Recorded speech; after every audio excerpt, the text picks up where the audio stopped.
Good evening, everyone. Truly yours, Just Adventure. Once again, signing on.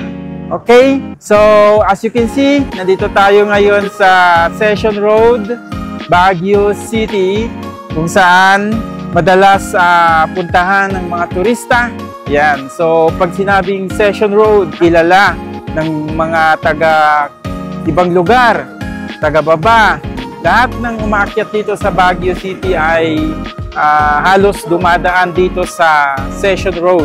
Minsan, sinasara itong Session Road dahil ginagawang Freedom Wall kada linggo ng mga buwibisita dito sa Baguio, mapa-local, mapa-turista. Minsan may mga nagtitinda din dito. So, from morning to hapon ay nag-close po ang Session Road para open sa mga tao, mga turista, mga nagtitinda, yan, mga naglilibot dito sa Baguio City.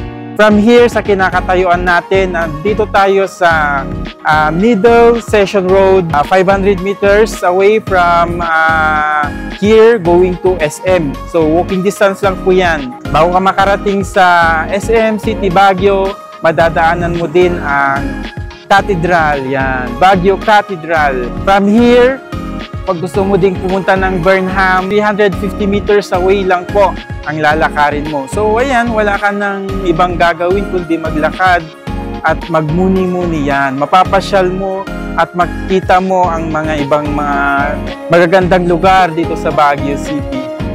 Magandang pasyalan ang lugar na ito dahil madami kang makikita, may experience ng mga bagay. So, welcome here at Session Road, Baguio City.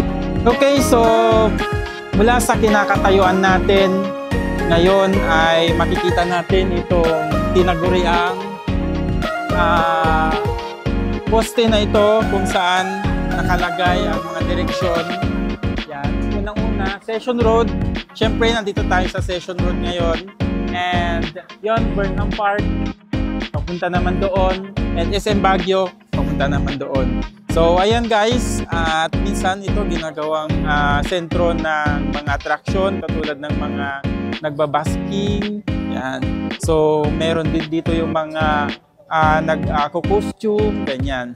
Okay, mga mascot, ganyan. Katulad nung nandoon sa likod natin. Minsan dito nakatayo. Okay? So yan guys, marami kang ma-experience, mapapasyal, makikita pagka napasyal ka, maski sa umaga, sa tanghali, at maski sa ganitong oras, mga gabi naman. Okay? So yan, at welcome dito sa Session Road.